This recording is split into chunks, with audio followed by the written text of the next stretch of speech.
Bonsoir à tous, très heureux de vous retrouver pour votre magazine d'actualité à la source. Au sommaire de votre journal, le cardinal Barbarin, entendu longuement par la police hier à Lyon dans l'affaire Prénat. Nous entendrons François Deveau, le cofondateur de La Parole Libérée, l'association des victimes du prêtre mis en cause. À partir d'aujourd'hui, les délégués des foyers de charité sont réunis pour 15 jours à Châteauneuf-de-Galore. Ils doivent élire leur nouveau supérieur. Reportage sur les enjeux de cette assemblée générale dans ce journal. À la veille du début de l'Euro de football en France, nous vous proposons une rencontre, celle du père Sautreau. Il vient de publier une méditation sur les richesses spirituelles du foot. Et il sera question de l'Euro, de football et de sport en général dans notre dossier, avec Nathalie Lénart, directrice de la rédaction de Réforme, et Benoît Fidelin, rédacteur en chef à Pèlerin. Nous nous intéresserons à la place du sport dans l'Église et dans notre société. Voilà pour les titres. Le cardinal Barbarin continuera à coopérer avec transparence pour que son témoignage contribue à la manifestation de la vérité. C'est ce que l'on pouvait lire dans un communiqué publié hier par le diocèse de Lyon. Le prélat a été interrogé pendant 10 heures mercredi par les enquêteurs. Une audition libre dans le cadre de l'enquête préliminaire pour des faits de non-dénonciation d'agression sexuelle. Plusieurs victimes ont été entendues par la police, parmi elles François Deveau, cofondateur de La Parole Libérée. Le cardinal Barbarin a lui-même vraisemblablement donné mon nom à l'enquêteur de police, puisque c'est l'enquêteur de police qui m'a contacté.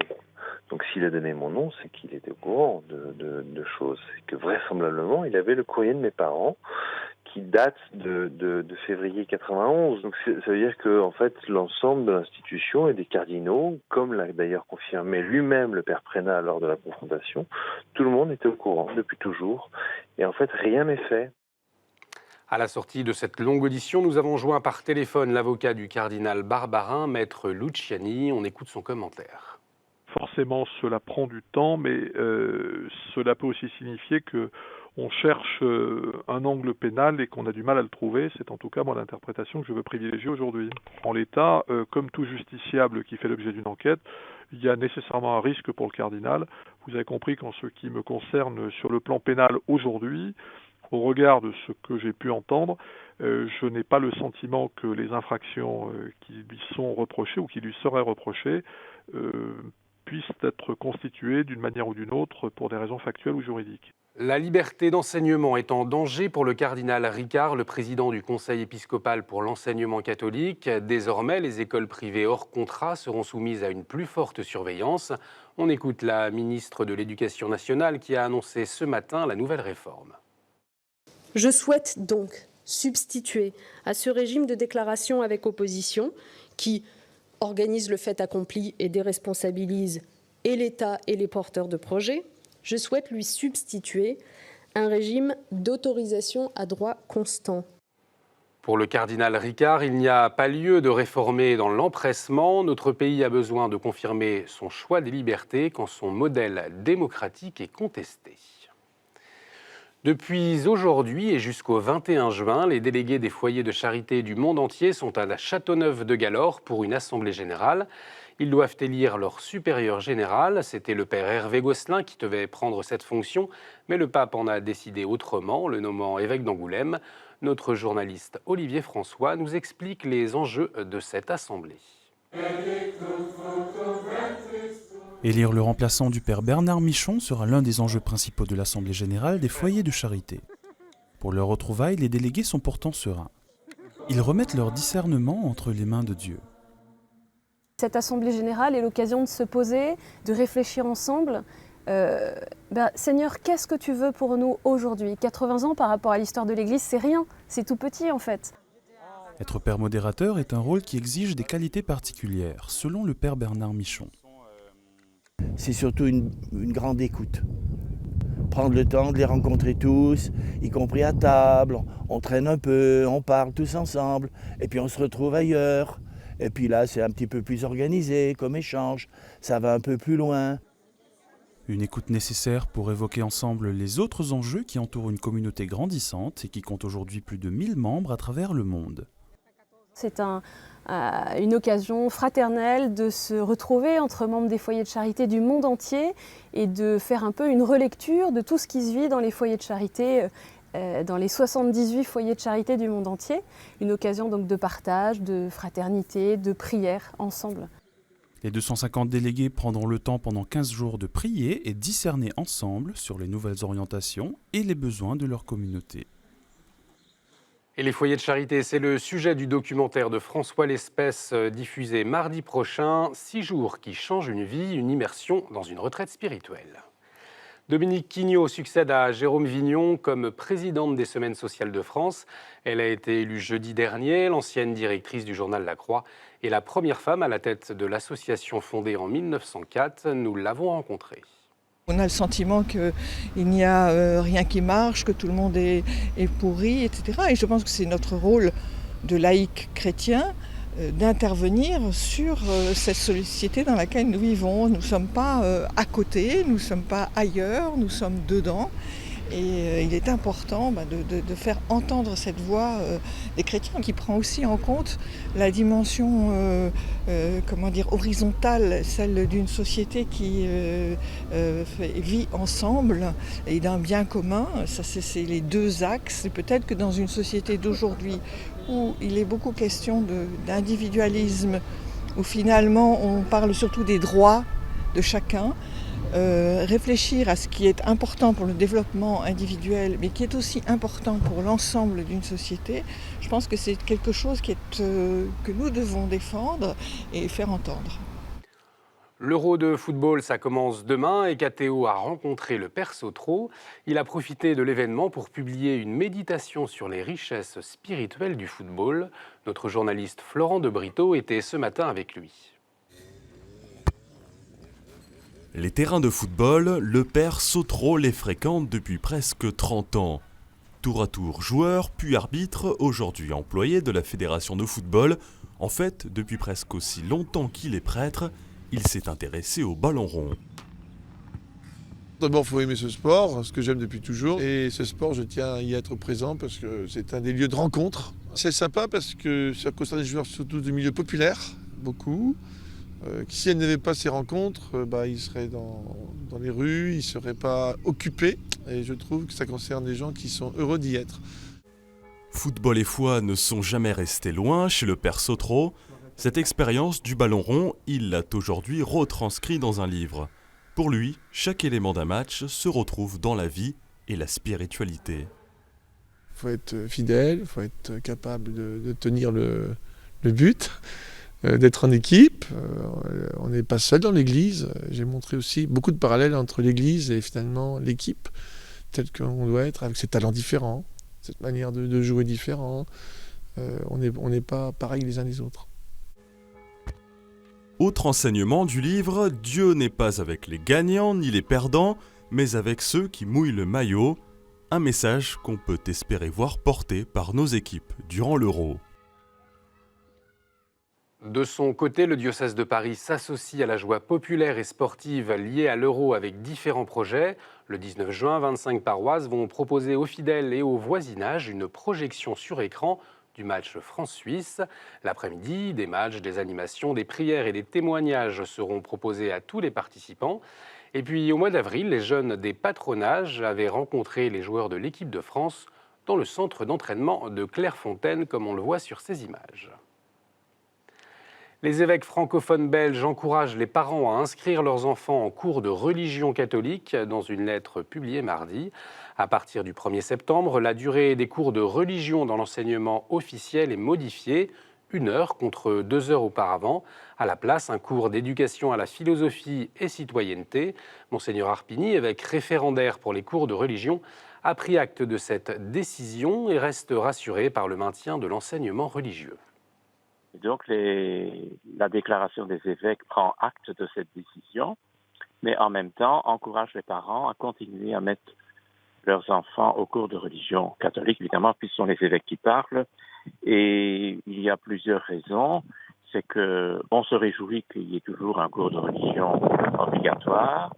On se réjouit que, grâce à ce cours de religion, on peut présenter de manière critique le contenu de la foi. Et on peut aussi, troisièmement, travailler au vivre ensemble de telle manière que tout le monde puisse connaître sa religion pour pouvoir la partager avec les autres. J'ajoute que les écoles du réseau libre d'enseignement catholique maintiendront les 2 heures de cours de religion.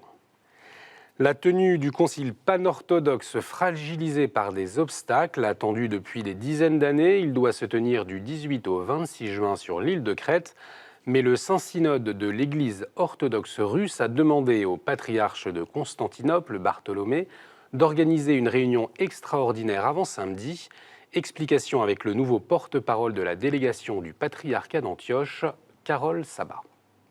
C'est la crise du concile avant le concile, d'une certaine manière, qui est en train de se dérouler devant nous, mais parce qu'il y a cette difficulté de pouvoir mettre à niveau tout le monde en même temps, en respectant à la fois les identités, les différences des uns et des autres. Aujourd'hui, on est devant 2 écueils. Premièrement, l'Église de Bulgarie qui a considéré que, alors qu'elle avait déjà signé tous les textes pratiquement, elle n'avait marqué aucun désaccord, je dirais, ni réserve sur les textes. Elle vient 2 semaines avant dire que voilà, en fait, tout remonte à la surface, on n'est pas d'accord avec le règlement, on n'est pas d'accord avec un certain nombre de choses, un certain nombre de documents nécessitent encore beaucoup plus de préparation, je décide de ne pas participer au concile.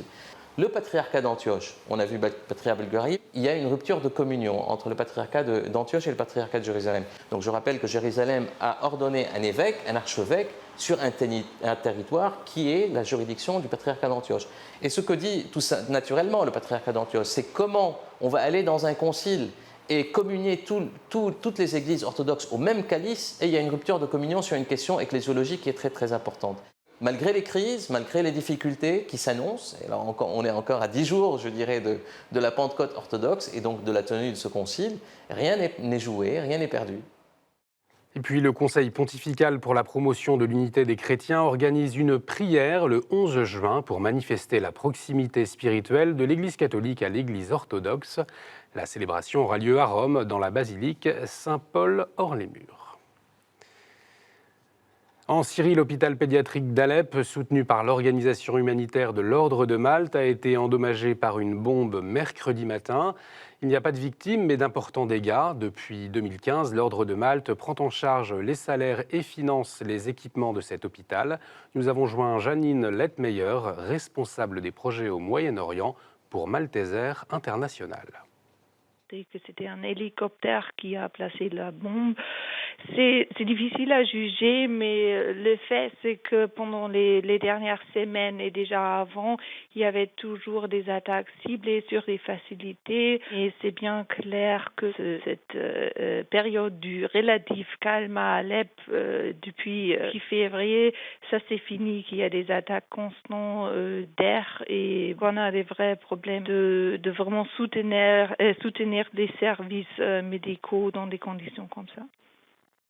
J'ajoute qu'en Israël, hier soir, un attentat par des assaillants palestiniens a fait 4 victimes dans le centre de Tel Aviv, le plus violent de ces derniers mois.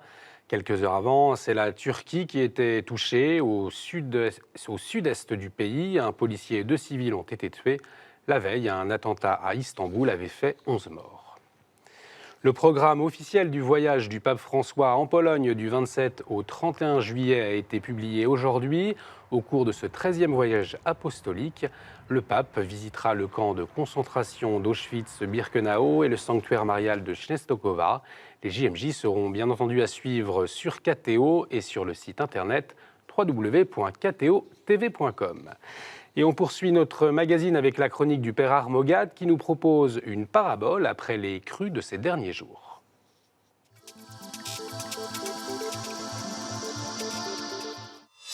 Je vais vous raconter aujourd'hui une histoire, une parabole, celle d'un zouave, le zouave du pont de l'Alma. Vous connaissez ce sympathique soldat colossal qui est sur une des piles du pont de l'Alma à Paris.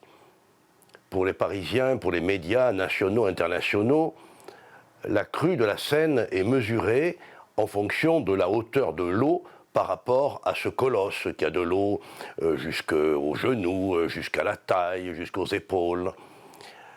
C'est un moyen comme un autre, peut-être aussi scientifique que les moyens scientifiques dont on dispose au pont d'Austerlitz et qui apparemment n'ont pas été à la hauteur. C'est justement une question de hauteur. Le problème, c'est qu'en 1970, lorsqu'on a élargi le pont, on a déplacé le zouave. Et il y a une différence de 40 ou 50 cm.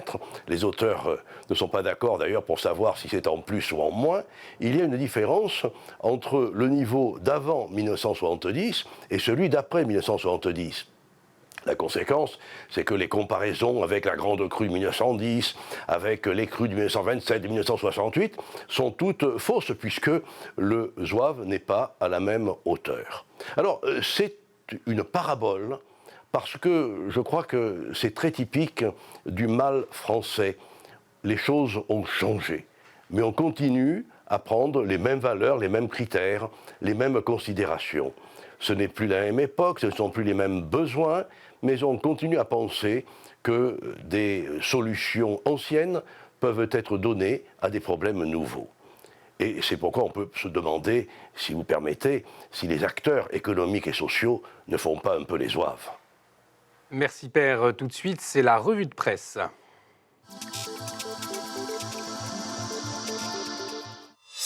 Et on commence avec Réforme. Nathalie Lénart, vous faites votre une sur le dictateur Hissène Habré qui finira ses jours en prison.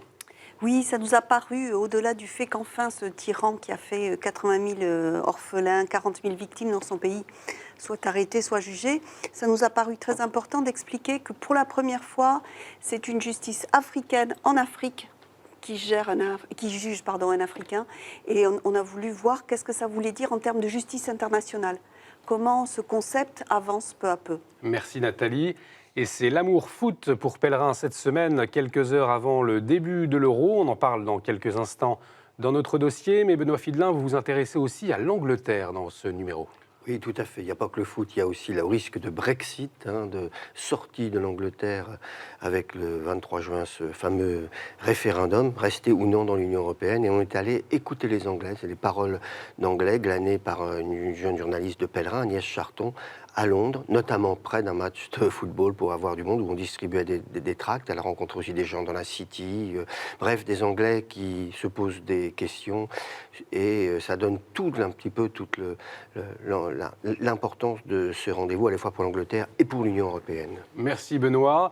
Et c'est le football également en première page de Famille chrétienne. Cette semaine, l'hebdomadaire s'intéresse dans un dossier à la fois de footballeurs et puis des portraits de jeunes de la génération JMJ 2016.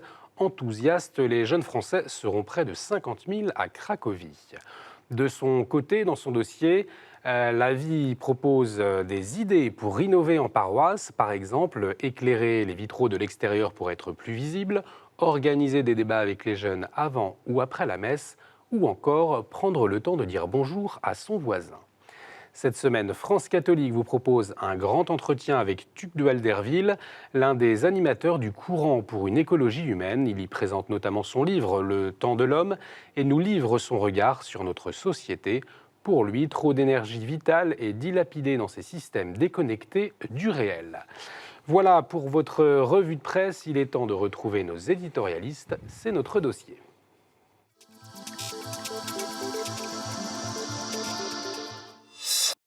On l'a vu dans le journal, l'Église de France participe à la ferveur populaire suscitée par l'Euro de football qui débute demain. Pour les chrétiens, le sport a toujours été un lieu d'éducation et de rencontre. On en parle avec vous, Nathalie Lénart, directrice de la rédaction de Réforme. Bonsoir Nathalie. Bonsoir.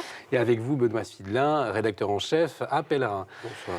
Alors, pour commencer, Nathalie, cette ferveur autour de l'Euro, qu'est-ce que ça vous évoque ? Moi, ça m'agace plutôt. Et j'ai plutôt le sentiment que je vais rentrer dans un grand tunnel là, pendant 15 jours, où je ne vais entendre que parler de foot. Ça m'intéresse peu, mais j'ai un mari très footeux, un fils très footeux, donc voilà. Je vois bien ce que ça peut donner. Non, je trouve juste que ça prend une proportion énorme par rapport à beaucoup d'autres choses, que évidemment... Je trouve qu'on parle du foot avec toutes ses dérives pendant un grand moment, et puis l'Eurofoot arrive, on n'en parle plus. Mais peut-être que c'est légitime, hein. Je ne veux pas gâcher le plaisir non plus, évidemment. Mais ce que j'avais envie de dire, c'est que je crois qu'il ne faut pas oublier ces dérives de ce monde du football. Et notamment, il y a cette campagne qui démarre, qui s'appelle l'éthique sur l'étiquette, pour dire que quand même, il faut le savoir, que tout est fait aujourd'hui pour de moins en moins payer les ouvriers qui fabriquent par exemple les maillots de foot. un maillot de foot 85 €, le maillot de foot de l'Allemagne vendu 85 €, l'ouvrier qui le fabrique gagne 0,6 centimes sur ces 85 €. Parce que tout l'argent est mis pour les sponsors, etc. Donc moi je trouve que c'est important aussi, dans toute cette fête qu'il va y avoir autour de l'euro, de ne pas oublier un certain nombre de dérives autour de ce monde. Alors, Benoît, vous qui avez failli être joueur de foot professionnel, puisque vous avez été gardien de but à un grand niveau, est-ce que ces dérives, elles vont vous empêcher de regarder l'Euro de football cette année ? Absolument pas, parce que là, j'avoue un peu ma schizophrénie, quoi. Hein. C'est-à-dire que, à la fois, c'est vrai que le football, il a beaucoup de choses contre lui. Actuellement, Nathalie les a en partie décrites. Il a l'argent complètement fou, qui, au fur et à mesure de la mondialisation de ce sport, avec 211 pays adhérents à la FIFA, a créé finalement une mondialisation financière avec beaucoup d'excès. Il a contre lui des violences, il a contre lui donc des violences des supporters, parfois des violences aussi assez dures sur le terrain, mais c'est pas le plus important. Et puis il a contre lui des joueurs qui sont parfois tous sauf exemplaires. Donc il a beaucoup de choses. Et pourtant, il y a une magie, moi, que je connais pour y avoir joué, et une magie exceptionnelle sur laquelle on revient à cause de choses dont on dira peut-être tout à l'heure, des choses très très précises, qui fait que ce sport, il a une capacité d'émotion extraordinaire, d'entraînement absolument extraordinaire. Et je crois que moi, je l'aimerais d'autant plus qu'il arrivera à se réguler. Comme dit Philippe Vilmus, un professeur de marketing à Montpellier, qui est passionné de foot, qui a organisé la Coupe du Monde de 98, il dit le football, il n'aura pas de carton rouge, il se sauvera que s'il arrive à se réguler, que s'il arrive à trouver, à revenir sur ces excès-là, et puis surtout aussi sur quelque chose qui me paraît fondamental, c'est que l'incertitude du sport, c'est ça le bonheur du sport. Un match, il n'est jamais fini jusqu'à la 90e, 93e, 95e minute, où il peut y avoir des buts de raccro à la dernière minute, et bien c'est ça qui fait la grandeur du sport, et ça, à cause de l'argent, on l'accepte de moins en moins. Alors, la grandeur du sport, vous venez d'en parler. Je vous propose d'écouter l'évêque d'Aix et Arles, qui s'est exprimé sur le sujet à l'occasion d'un tournoi de rugby interdiocésain. C'était le week-end dernier, dans un reportage que nous avons diffusé juste avant notre magazine. On regarde. Donc il y a une grande tradition du sport. Il ne s'agit pas de créer des équipes professionnelles, mais il me semble que nous pouvons, dans nos paroisses, dans nos villes, dans nos diocèses, peut-être réinvestir, évidemment, le terrain du sport, pour annoncer l'évangile, bien sûr. Alors voilà, Nathalie, est-ce que l'Église doit réinvestir le terrain du sport pour l'éducation, justement? Alors d'abord, pour la protestante que je suis, on ne va pas dire l'Église, on va dire les églises. Pourquoi pas? En effet, pourquoi pas? Parce que, comme le disait Benoît, ça peut être magnifique. Et je suis sûre que dans les clubs et dans les niveaux locaux, tous ces bénévoles qui s'investissent énormément, et puis ça permet aux gamins d'apprendre des règles, d'apprendre à avoir un but commun, de vivre ensemble, etc. Je suis sûre qu'en effet, c'est formidable. Mais comme le disait Benoît, il y a de moins en moins d'exemplarité. Ça, c'est un peu gênant. Et moi, ce que j'ai du mal à comprendre, c'est pourquoi les supporters qui ont un poids phénoménal, parce que les enjeux financiers, parce que c'est des gens qui pourraient avoir un poids phénoménal, pourquoi ils ne pèsent pas de ce poids-là pour que ce soit un peu plus, justement, qu'il y ait un peu plus de règles et d'éthique là-dedans? Justement, par rapport à l'éthique, vous qui avez joué à haut niveau, en quoi le sport peut être un bon moyen d'éducation et que l'Église... Écoutez, moi je peux vous le dire, moi j'ai tout appris davantage par le sport que par l'école. L'abnégation, le sacrifice, l'effort, le jeu collectif, parce que le ballon, il avance à plusieurs qu'on le fait avancer. C'est pour ça que quand je vois un joueur payer 10 fois plus que les autres, c'est un effort collectif, le foot, ça me rend un peu malade. Donc c'est quelque chose, c'est vraiment éducatif. Et puis, le football, ça rassemble des gens de toute catégorie sociale, de toute religion. Moi, c'était un brassage extraordinaire quand j'étais jeune. Pour moi, ça a été extraordinaire parce que j'ai été grand reporter pendant 25 ans. Et bien, cette adaptation à tous les publics, à tout le monde, je l'ai apprise dans le foot où j'ai vu un brassage extraordinaire. Et si vous voulez aujourd'hui comprendre ce qu'est vraiment le football, parce qu'il ne faut pas s'attacher qu'au football professionnel, vous allez dans des petits clubs, vous allez dans l'anonymat du dimanche matin sur les pelouses bosselées, vous allez voir des entraîneurs qui se défoncent, vous allez voir des petits jeunes qui bossent ensemble et qui ont cette magie d'un sport dont les règles n'ont pratiquement pas changé depuis le début, depuis un siècle et demi, ça c'est fondamental, c'est une chorégraphie le foot, et puis on avance tous ensemble. Quand vous voyez le club de Liverpool, You Will Never Walk Alone, vous n'avancerez jamais seul, qui chante le chant des houillères, des mineurs, il y a une territorialité du foot, une solidarité. Et donc, c'est quand même... ouais, oui, il a bien des défauts, mais c'est un sport exceptionnel. Alors, dans ce sport exceptionnel, que Benoît trouve exceptionnel, on voit un phénomène nouveau, ce sont les joueurs qui affichent leur foi. Qu'est-ce que ça vous évoque, Nathalie ? Qu'est-ce que ça m'évoque ? Je trouve que, pourquoi pas ? C'est-à-dire que, justement, ce qu'on dit... Est-ce que c'est un coup de com' ? Est-ce que c'est un coup de com'? Est-ce que c'est vraiment vécu ? Pas. Moi, ce que j'en ai lu, et ce sont souvent des joueurs brésiliens ou latinos, ou des gens qui ont plus peut-être en effet l'habitude, qui ne sont pas dans un pays laïque comme le nôtre. Moi, je trouve ça plutôt très sympathique. Après, je suis plus mesurée dans l'idée que est-ce que c'est Dieu qui aide le footballeur à marquer le but ? Ça, je suis plus mesurée. L'idée de se signer sur le terrain, mais... Pour conclure, Benoît, est-ce qu'on peut faire son signe de croix sur le terrain ? Il y a quand même beaucoup de superstitions chez les joueurs, beaucoup de religiosité, beaucoup de superstitions, de là aller à une foi profonde. Mais c'est vrai que aussi, quand j'avais fait une grande enquête une fois sur vraiment la foi des joueurs, il y avait un sociologue du sport qui m'avait dit que tous ces efforts que l'on fait pour être au meilleur niveau, au niveau diététique, au niveau physique, tous les sacrifices auxquels l'on consent, il y en a qui ne le font pas uniquement pour leur entraîneur, qui ne le font pas honnêtement pour le jeu et qui ont besoin de trouver une transcendance pour faire cela.